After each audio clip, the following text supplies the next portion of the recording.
Well, gents, here I am at Minsk International Airport. I'm waiting for my flight. I'm going on holidays to the Philippines.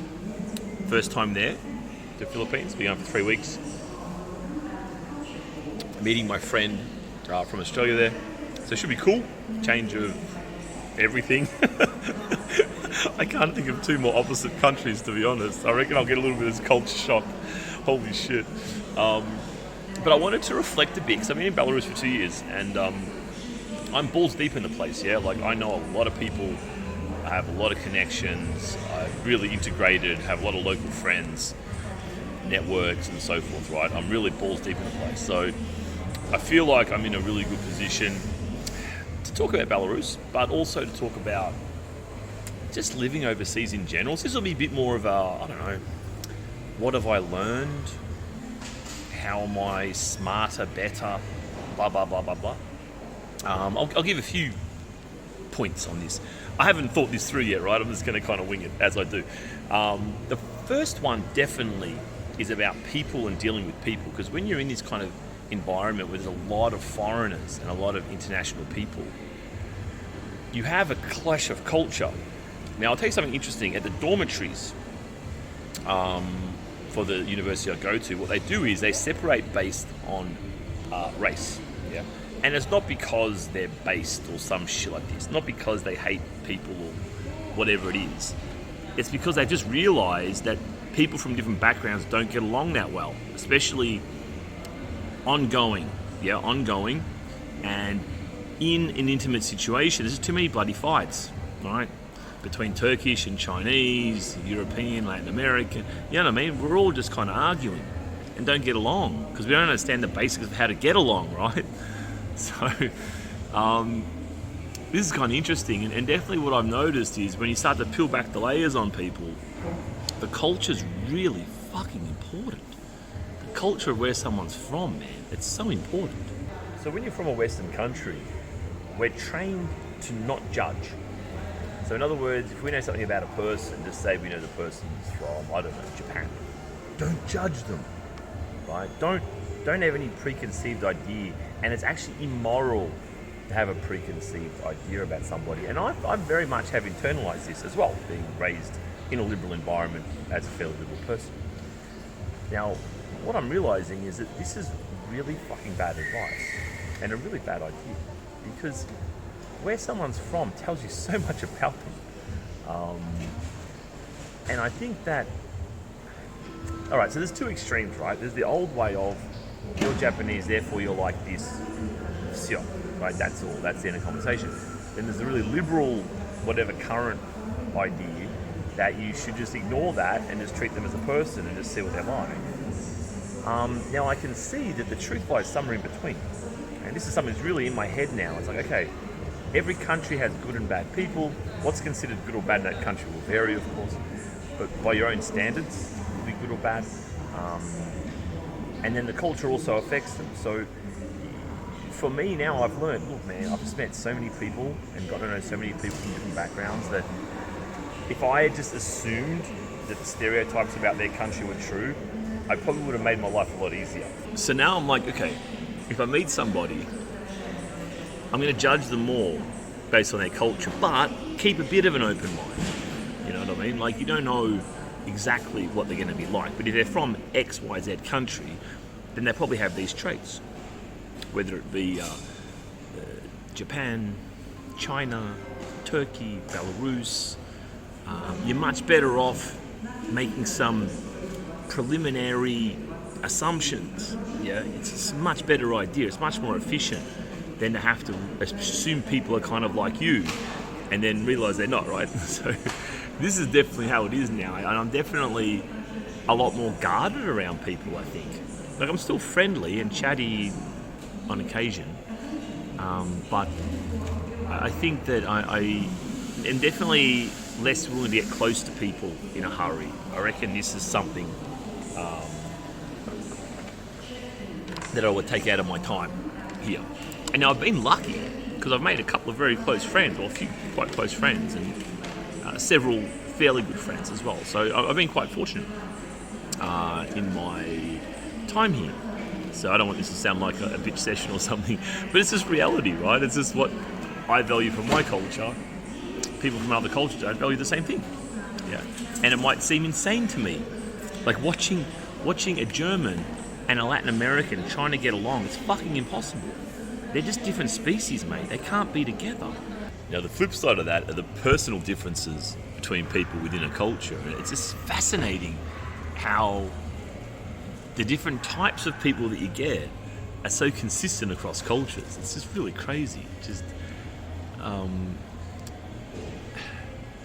I mean, in certain cultures, they have more of it. So if you look at a culture that's a bit more slippery, right? I won't say any names, being polite and everything, but, a country that has more people that are a bit more slippery and less emphasis on truth and honour and this kind of stuff, more on saving face and creating good energy and, whatever. But these kind of countries obviously will have even more slippery people because the distribution of people is kind of put down the slippery end, if you will. But they still will have people who aren't like that, right? Just because that seems to be how humans are. You seem to have this distribution of people. And, in Belarus, for example, you get a lot more thoughts. You're down a more image-based, transactional-based mentality. So you're going to have a higher proportion of thoughts than you would in a normal country. It's still not a high proportion of thoughts here. You know what I mean? In the scheme of things. But compared to other countries, it is, right? In Australia, I don't know what percentage of girls are thoughts, but it's freaking not many. 1%, 2%. Here it might be 8% or 12%. But anyway, you get my point. So it's like, wow, okay. So when I'm trying to figure someone out,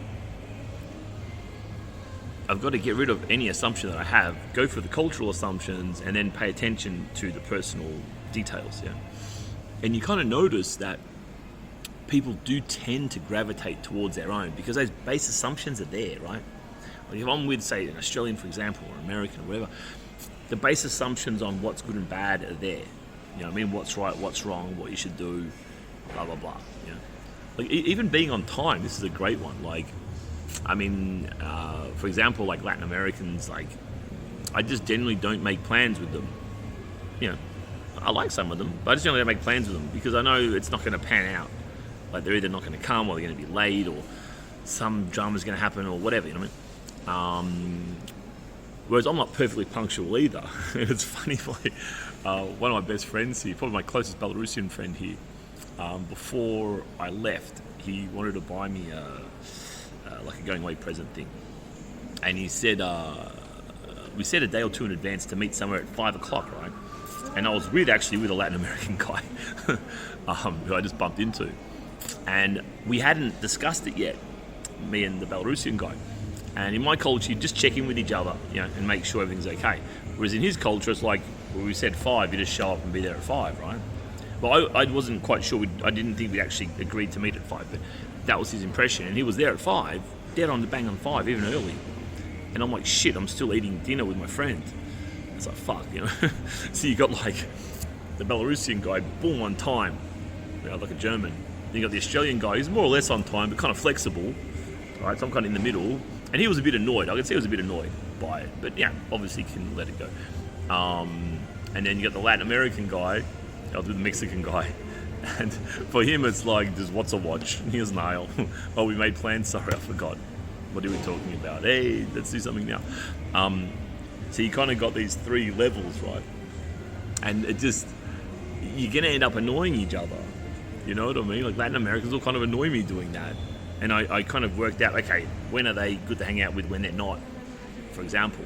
And then, but Belarusians might get annoyed by me because they'll think I'm a bit flaky because I'm kind of in between the two, right? So all that happens is people here, I've just noticed that people start to gravitate towards their own, if you will, because those base assumptions on how to behave are still kind of the same, Anyway, a bit of sociological, cultural, observational nerdism there. And it's kind of obvious, but I'm just presenting it in a structure that's easy to digest and just, years and years of experience. It's not like I haven't left the country before I came to Belarus, but here when you're really thrust in that environment of being with internationals all the time, at least at university around the housing area, you have to adapt to these things. So there's not just like, oh, I've got one Chinese friend in Australia or something like this, right? And you think you're really international. But when you're actually thrown into that environment, you kind of, you just notice this. People gravitate towards their own. And it's not because they don't like other people, it's just because what they've been raised to think is right or wrong is in contrast to what other people have been raised to think. It's really as simple as that. So in the dormitories for my university, they just separate based purely on your country of origin, man. The Turks are with the Turks, the Kataishkis are with the Kataishkis. There's some Africans there now, they're with Africans, and Europeans with Europeans. And that's kind of how it is. All right, second thing I'm kind of aware of. It was funny, I met up with a guy called Ed. You might know his channel, Alodic Ventures. We filmed each other, we made a video together. We just said good day one day. He just kind of hit me up and went for a coffee with him. And he's a decent guy. And we'll talk about like intermittent fasting, these kind of Western ideas. Well, it's not a Western idea at all, but it's currently faddish in Western kind of places.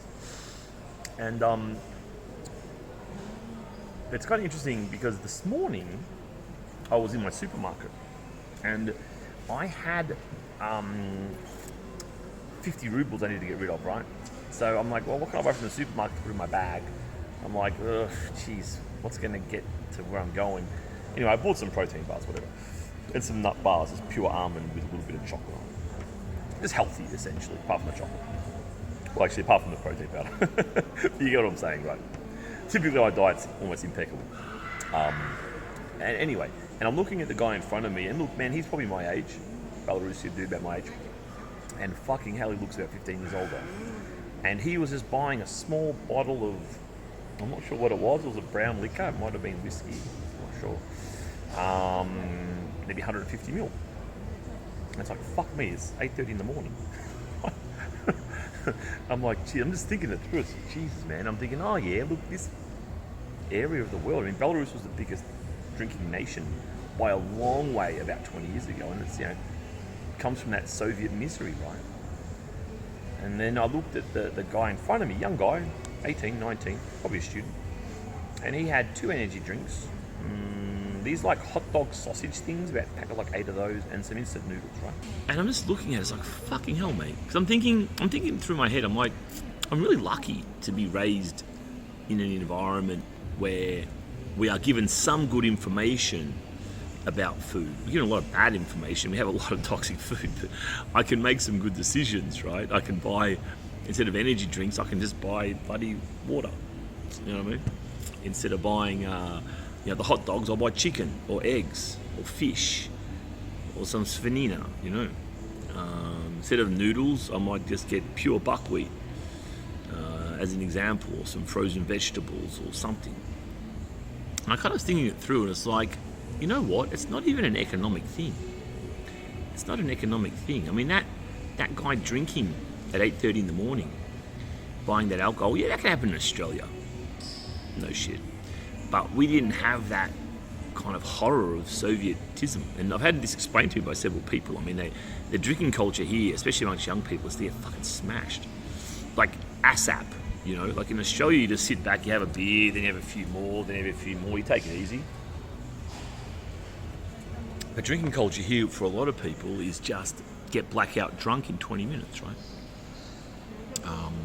And some people have explained this to me because this culture's come from the Soviet times. You just want to forget about your life.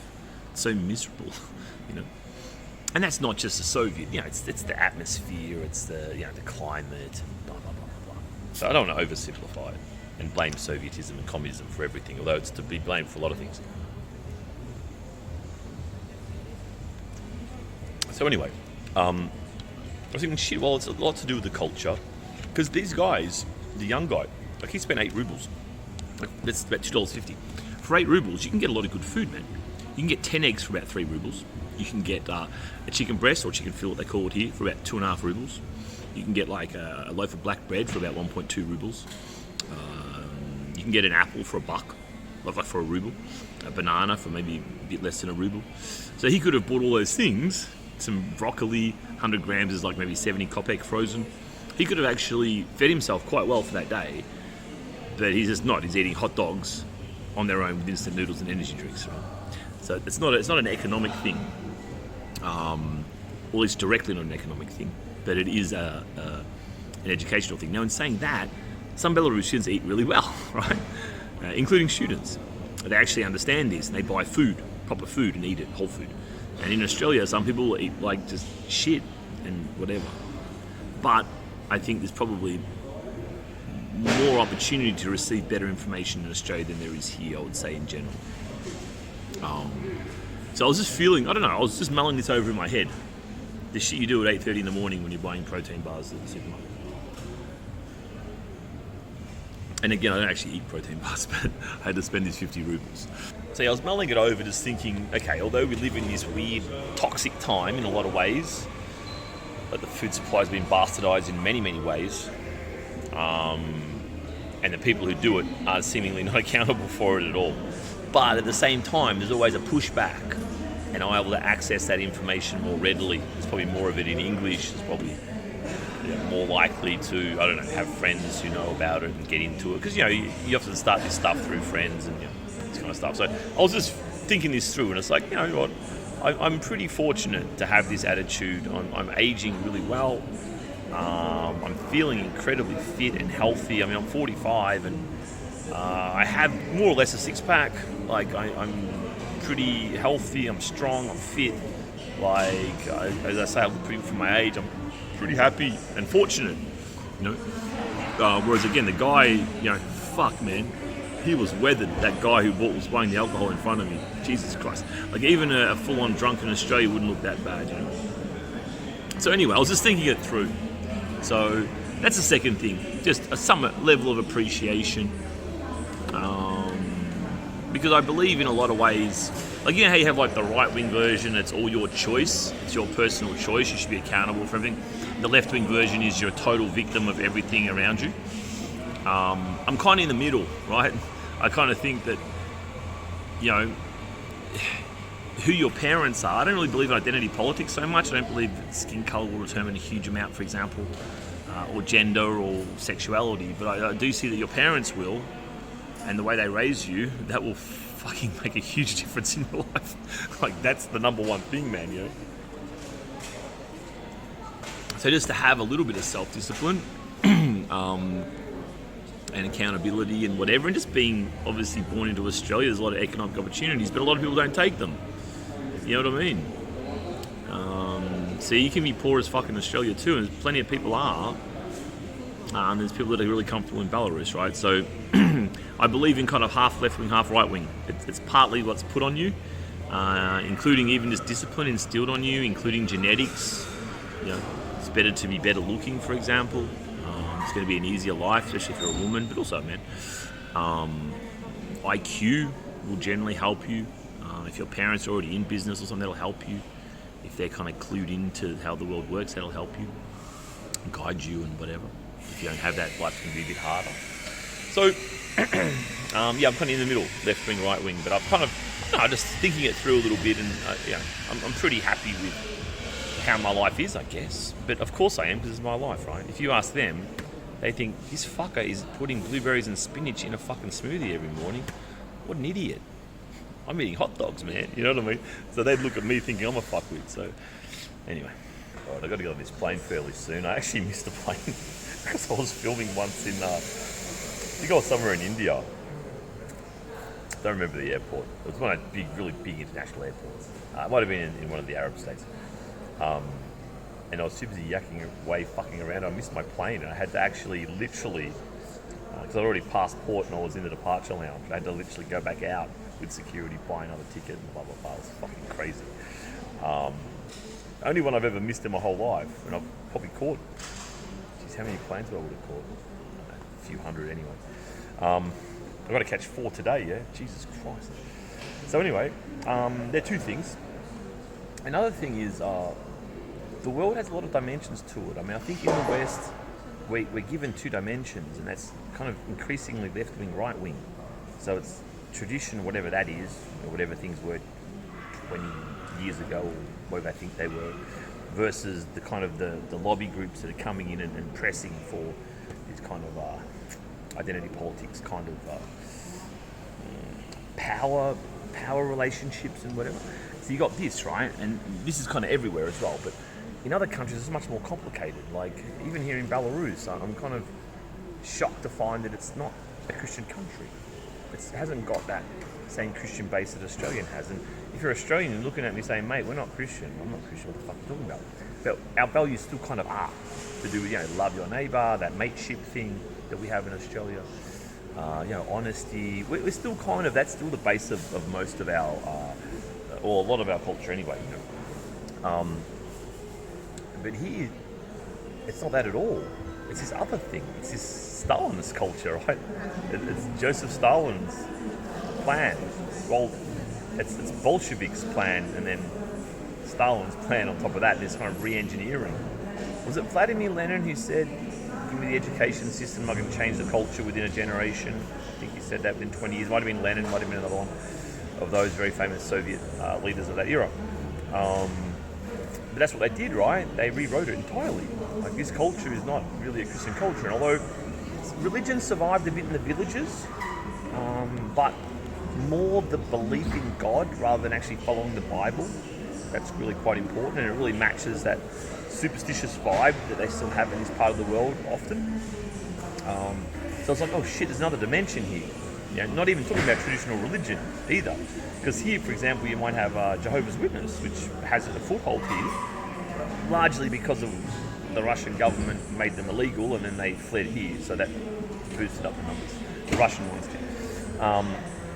So I was like, oh shit, man, there's so many dimensions here. You've got this Western liberalism, but then traditionalism here is nothing like traditionalism in Australia. And you hear Vladimir Putin talking about traditional family values, and I'm like, traditional family values with like 53% divorce, with only 1.3 kids per woman, that's traditional family values? What the fuck is he talking about, right? Entirely different sphere. He's coming from the feminist, communist perspective, right? Because Russia is a post-feminist, post-communist country. So he's coming from that as a tradition. A Stalinist, 1960s Stalinist tradition. That's what he's kind of advocating. So I've stepped out of that kind of echo chamber that you get in the West, this left versus right, or keeping it as it is, or changing it. And again, it seems to be primarily based on these kind of power groups that have been kind of generated in the last, particularly in the last 10 years, they've been really ramped up and kind of made the most important thing to be talking about or to be thinking about. And I probably got into that, not that I care for either side in particular, but I think I got into it just being aware of it, that it's being pushed so hard and that everything's being viewed through that lens, right? I mean, everything, it's just crazy.